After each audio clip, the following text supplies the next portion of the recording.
मित्रों नमस्कार, प्रणाम, आदाब, सत श्री अकाल, नमो बुद्धाय। आप लोगों का स्वागत है अपराध की कहानी के इस एपिसोड में। उम्मीद है आपका परिवार और आप लोग सुखी और सुरक्षित होंगे।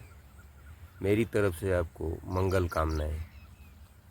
मित्रों, आज जो मैं आप लोगों को कहानी सुनाने जा रहा हूँ वह उत्तर प्रदेश के देहरादून ज़िले से है। 26 जून 2024 को देहरादून के पटेल नगर एरिया में एक बड़ोवाला की फैक्ट्री है। बड़ोवाला फैक्ट्री है जिसमें लकड़ियों के काम होते हैं। उसी फैक्ट्री के पीछे एक सूखा नाला है। उसी नाले में 3 लाशें मिलती हैं और एक लाश एक छोटी बच्ची की होती है जिसकी उम्र 6 से 8 महीने के आसपास रही होगी, और एक बच्ची की लाश और होती है जिसकी उम्र लगभग 15 साल के आसपास थी, और तीसरी लाश जिसकी उम्र लगभग 30 साल या 35 साल के आसपास थी। ये तीनों लाशें जो है उसी सूखे हुए नाले में मिलती हैं। किसी ने देखा और पुलिस को फ़ोन किया। पुलिस आ गई और फिर तीनों शवों को पंचनामा करके पोस्टमार्टम के लिए भेज दिया गया, और बारीकी से पुलिस जांच पड़ताल करने लगी। उसी सूखी नाले में जहां लाशें मिली थी उसी के थोड़ा दूरी पर जो है एक नीले रंग का बैग मिलता है जिस पर ब्लू डर्ट कुरियर का लोगो लगा था। उसी बैग में चेक किया जाता है तो बच्चों के कपड़े मिलते हैं, और कपड़ों के अलावा उसमें आईडी कार्ड वगैरह सब कुछ, आधार कार्ड और पैन कार्ड वगैरह उस महिला के मिलते हैं, जिससे यह साबित हो जाता है कि यह लाश जो मिली है उसका इस बैग से कुछ न कुछ तो संबंध है। तो पुलिस जो है तुरंत जांच पड़ताल में लग जाती है, और उसी बैग से एक रोडवेज बस का टिकट मिलता है। वह बस का टिकट 23 जून 2024 का था, और वह बिजनौर के नाहटौर कस्बे से देहरादून के लिए किसी ने कटाया था। देहरादून के लिए कटाया था तो उसमें एक वयस्क और एक नाबालिग का जो है टिकट था। तो इससे लगभग पुलिस को यह अंदाज़ा लग गया कि यह लगभग इसी महिला का हो सकता है, क्योंकि आईडी कार्ड से भी उसका यह पता लगा था कि यह मतलब बिजनौर के नाहटौर कस्बे की रहने वाली थी। अब पुलिस को इतना तो क्लू मिल गया था कि यह बिजनौर के नाहटौर कस्बे की रहने वाली है, और नाहटौर से देहरादून के लिए जो यात्रा थी उस यात्रा का टिकट भी मिल गया।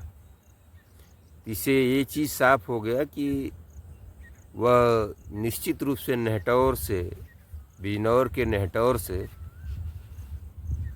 देहरादून के लिए आई थी। अब 23 जून को आई थी तो 25 और 26 जून को ये लाशें मिलती हैं, तो पुलिस को शक हो जाता है कि निश्चित रूप से यही लाश हो सकती है, यही महिला हो सकती है। तो पुलिस उसी 23 जून को देहरादून के बस अड्डे ISBT बस अड्डे की जांच करना चाहती है, तो उसमें उसने पुलिस ने सीसीटीवी फुटेज का खंगालने का फैसला कर लेती है पुलिस।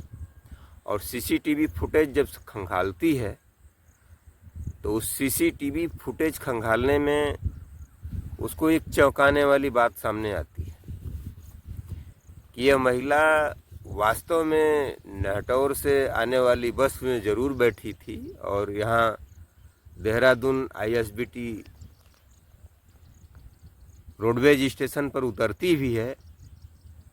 वह एक अपने बेटी के साथ जो 15 साल की थी और एक उसके गोद में बच्ची थी, ये तीनों लोग उतरते तो हैं। उसी समय एक बाइक लेकर युवक बस के पास पहुंचता है और इन तीनों लोगों को बाइक पर बैठा लेता है और वहां से चल देता है। तो सीसीटीवी फुटेज में उस बाइक का नंबर और युवक का चेहरा साफ तौर पर नज़र आ जाता है। तब पुलिस का काम थोड़ा आसान लगने लगता है और पुलिस जो है बाइक के नंबर से कातिल के एड्रेस तक पहुंचती है। और कातिल के एड्रेस पर पहुंचने के बाद उसको पता लगता है कि यह किसी हसीन नामक युवक का यह मोटरसाइकिल है। और हसीन नामक युवक जो है बिजनौर के नेहटौर कस्बे का ही रहने वाला था और वह देहरादून में बड़वाला फैक्ट्री जो पटेल नगर इलाके में पड़ती है उसी में वह काम करता था। तो पुलिस को इतना तो काम आसान हो गया कि अब बड़वाला फैक्ट्री पुलिस पहुंच जाती है। बड़वाला फैक्ट्री जब पुलिस पहुंचती है तो वहाँ के जितने कर्मचारी होते हैं सबको एक लाइन से खड़ा करवा करके उनका एक तरह से परेड करती है, मतलब खड़ा करवा करके और उनका परिचय जानने का प्रयास करती है। तो उसमें वह हसीन भी था। तो हसीन थोड़ा अपने को असहज महसूस कर रहा था, लेकिन पुलिस कुछ नहीं बोलती है। पुलिस चुपचाप अपने जांच कार्य में लगी हुई थी, सबका परिचय प्राप्त करना चाहती है और सबका परिचय लेती है। उसी में वह युवक भी अपना परिचय देता है। तो उससे कुछ सवाल पुलिस करती है और उस सवाल के ठीक ढंग से जवाब वह हसीन नामक युवक नहीं दे पाया और पुलिस उस सीसीटीवी फुटेज में जो फ़ोटो थी उससे उसने मिलान किया तो एकदम हूबहू नकल वही थी, शकल वही थी। तो पुलिस ने तुरंत उसको गिरफ्तार कर लिया और पुलिस उसको गिरफ्तार करने के बाद थाने ले आई और थाने में जो पुलिस करती है वहीं पुलिस उसके साथ भी किया। और उसके बाद कुछ तो बर्दाश्त करता है, कुछ समय तक टिका रहता है, लेकिन अंत में टूट जाता है हसीन और सारी कहानी बयां कर देता है। जो कहानी निकल कर सामने आती है वह कुछ इस प्रकार से है। हसीन नामक युवक उसी बिजनौर के नेहटौर कस्बे का ही रहने वाला था और ये भी शादीशुदा था। और इधर जिस महिला का शव मिला है उसका नाम रेशमा होता है और रेशमा की एक 15 साल की लड़की थी जिसका नाम था आयत 15 साल की और आयशा जो उसकी गोद में थी वह 8 महीने की थी। तो ये जो रेशमा है, रेशमा तलाकशुदा थी और तलाकशुदा होने की वजह से उम्र भी कम थी और इधर उसी के एज ग्रुप का लगभग ये भी था हसीन। तो हसीन और रेशमा में धीरे धीरे जान पहचान बढ़ गई थी, चूँकि एक ही गांव के रहने वाले थे और दोनों में प्रेम संबंध हो गया था और दोनों में शारीरिक संबंध भी थे। और यह लगभग 2 साल पुराना किस्सा है। लगभग 2 साल पहले से इन दोनों में प्रेम संबंध थे, शारीरिक संबंध थे। तो इन लोगों का इसी तरह से अपना चल रहा था। तो रेशमा कहती है कि आप मुझे जो है वहीं देहरादून ले चलो, वहीं पर किराए का कमरा ले लो और उसी जगह जो है हम सभी लोग सुखपूर्वक रहेंगे। तो ये जो हसीन था यह आनाकानी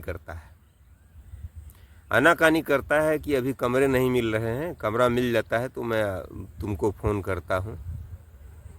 और इसी तरह से धीरे धीरे एक दिन कहता है कि ठीक है, कमरा मिल गया है, तुम आ जाओ।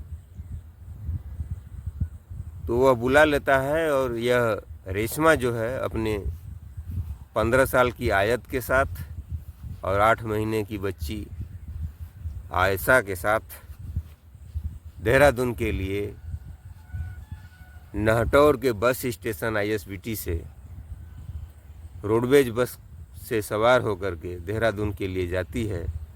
और देहरादून जा कर के जैसे ही वो बस से उतरती है तो यह हसीन नामक युवक उसको अपनी बाइक से लेने के लिए आ जाता है और बाइक से ले कर के वह सीधे फैक्ट्री पहुंचता है और कहता है कि काम से जब छुट्टी मिल जाएगी तो अभी वो कमरा खाली नहीं हो सका है, कल सुबह खाली हो जाएगा तो उसमें हम लोग शिफ्ट हो जाएंगे।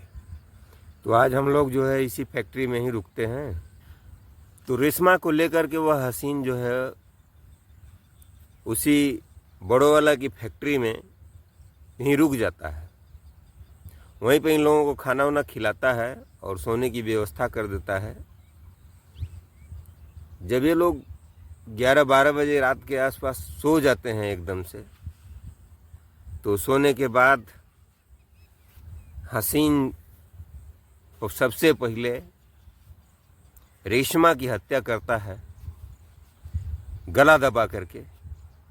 और रेशमा की हत्या कर देने के बाद जब वह आश्वस्त हो जाता है तो वह आयत जो 15 साल की थी उसकी हत्या करता है गला दबाकर। जब इन दोनों की हत्या कर देता है तब वह 8 महीने की बच्ची जो उसकी ही औलाद थी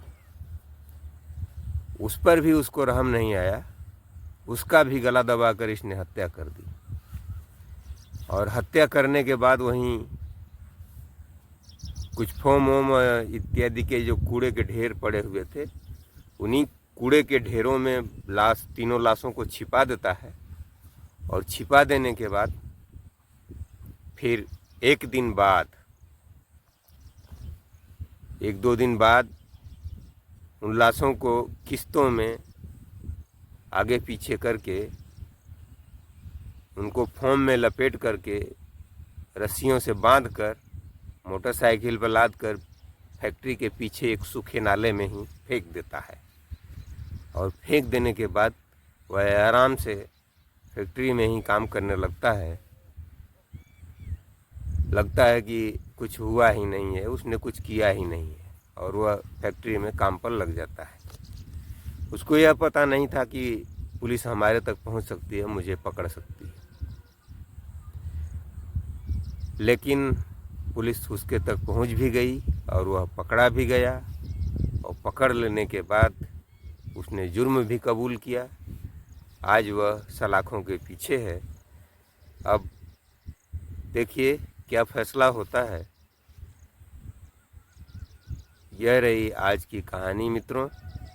यह कहानी आप लोगों को कैसी लगी आप लोग कमेंट में ज़रूर बताइएगा, कमेंट ज़रूर कीजिएगा और कमेंट में अपना नाम पता ज़रूर बताइएगा कि आप कहाँ से हमारा वीडियो देख रहे हैं, जिससे मैं आप लोगों का नाम अगली वीडियो में ले लूँगा और आप लोग सुन सकेंगे और देख सकेंगे। तो यहीं रही कहानी। वीडियो में यहाँ तक बने रहने के लिए आप लोगों को ढेर सारा धन्यवाद।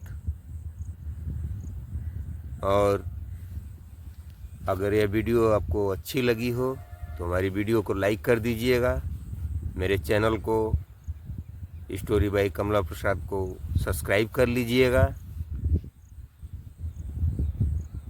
और आज यहीं तक, आज आप आज्ञा दीजिए। इसी के साथ नमस्कार, धन्यवाद, जय भारत।